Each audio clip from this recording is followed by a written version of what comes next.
అదే మాదిరిగా అధ్యక్ష నీతి ఆయోగ్ సిఫారసు చేసింది మిషన్ కాకతీయ మిషన్ భగీరథ మంచి పథకాలు 24,000 కోట్లు కేటాయించండి అని కేంద్ర ప్రభుత్వానికి సిఫారసు చేస్తే 24 పైసలు ఇయ్యలేదు అధ్యక్ష. అందుకే అంటున్నాం మరి అడగాల్సింది అడగాలి. మా వాళ్ళు బీజేపీ మిత్రులు ఎమ్మెల్యేలు ఎంపీలు బ్రహ్మాండంగా నిజామాబాద్లో ఆదిలాబాద్లో గెలిచినారు అధ్యక్ష.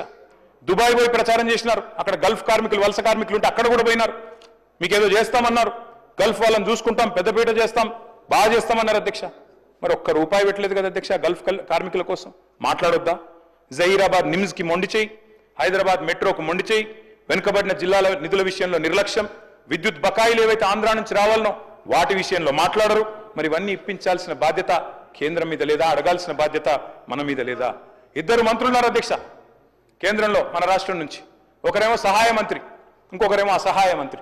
ఇద్దరు కూడా పట్టించుకోరు, మాట్లాడరు అధ్యక్ష. తెలంగాణకు అన్యాయం జరుగుతున్నా వారు మాత్రం నోరు మెదపరు అధ్యక్ష. తెలంగాణలో ఇంత పెద్ద డిఫెన్స్ ఈకోసిస్టమ్ ఉంది, కానీ ఒక్కరంటే ఒక్కరు కేంద్ర మంత్రులు మాట్లాడరు. మన డిఫెన్స్ కారిడారు బుందేల్ఖండ్కి తరలిపోతే ఇక్కడ ఇంత పెద్ద ఈకోసిస్టమ్ ఉండి ఇన్ని వేల కోట్ల ఎక్స్పోర్ట్స్ ఇక్కడి నుంచి అవుతుంటే, తెలంగాణ ఏరోస్పేస్ రంగం డిఫెన్స్ రంగం జాతీయ స్థాయిలో అవార్డులు సంపాదిస్తుంటే ఈరోజు బుందేల్ఖండ్కి వెళ్ళిపోతుంది అధ్యక్ష, మాట్లాడరు. అదే మాదిరిగా అధ్యక్ష వ్యవసాయ మోటార్లకు మీటర్లు పెట్టాలని చెప్పి ఆనాడు ఉదయ్ స్కీమ్లో చేరాలని చెప్పి మా మెడ మీద కత్తి పెట్టినా, ఎఫ్ఆర్బిఎంలో అడిషనల్గా 0.5% ఇస్తాం, 30,000 కోట్లు 5 ఏళ్ల లోపల మీకు వస్తుంది తీసుకోండి అంటే కూడా మేము ఒప్పుకోలేదు. రైతుల విషయంలో రాజీ పడమని చెప్పినాం. అది మోటార్లకు మీటర్లు పెట్టే విషయమైనా వ్యవసాయ నల్ల చట్టాలైనా ఆ రోజు మేము ఒప్పుకోలేదు. నేను రాష్ట్ర ప్రభుత్వానికి విజ్ఞప్తి చేస్తా ఉన్నాను, మీరు కూడా దయచేసి వ్యతిరేకిస్తారని ఆశిస్తా ఉన్నాం. ఎందుకంటే వారు పెట్టే ఈ నిబంధనలు మంచిది కాదు అధ్యక్ష. మేము బలంగా నమ్మేది ధర్మంతో కూడిన రాజకీయాలు చేయాలి తప్ప రాజకీయాల్లోకి ధర్మాన్ని లాగకూడదు అధ్యక్ష. పెద్దలు కేసీఆర్ గారు ఆయన ముఖ్యమంత్రిగా ఉన్నప్పుడు బహుశా ఆయన చేసినన్ని యాగాలు ఎవరు కూడా చేస్తున్నారు అధ్యక్ష, ఒక ముఖ్యమంత్రి పదవిలో ఉన్నవాళ్ళు.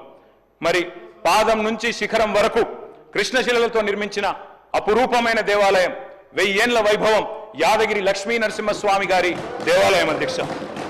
మరి దేశం కోసం ధర్మం కోసం అని రోజు చెప్పేటోళ్ళు అధ్యక్ష. మా వేములవాడ రాజన్న గుడికి రూపాయి తెచ్చిండ్రా అధ్యక్ష? మా ధర్మపురి లక్ష్మీ నరసింహస్వామి గారి ఆలయానికి రూపాయి ఇచ్చిండ్రా? భద్రాద్రి రాములవారి ఆలయానికి 1 పైసా ఇచ్చిండ్రా? లేదా జోగులాంబ అమ్మవారికి 1 పైస ఇచ్చిండ్రా? కొండగట్ట అంజన్న ఆలయానికి 1 రూపాయి వచ్చిందా అధ్యక్ష? బాసర సరస్వతి ఆలయానికి 1 రూపాయి తెచ్చిండ్రా? కురుమూర్తి ఆలయానికి 1 పైసా ఇచ్చిండ్రా?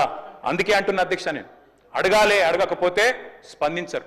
సమ్మక్క సారక్క జాతర అధ్యక్ష, ప్రపంచంలోనే అతిపెద్ద గిరిజన జాతర. అద్భుతంగా మేమున్నప్పుడు నిర్వహించాం, మీరు కూడా నిర్వహిస్తారని ఆశిస్తున్నాం అధ్యక్ష. సమ్మక్క సారక్క జాతరకు జాతీయ హోదా ఇవ్వాల్సిన అవసరం లేదా?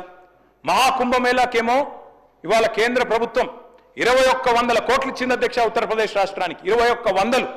అదే మరి మనకు ఒక 21 రూపాయలు కూడా ఇచ్చేందుకు మనసు లేదా? మరి ఎందుకు అధ్యక్ష వాళ్ళని అడగొద్దు? అందుకే అంటా ఉన్న అధ్యక్ష, అడగాలి. అడిగితేనే మరి అమ్మైనా అన్నం పెడుతుంది అధ్యక్ష.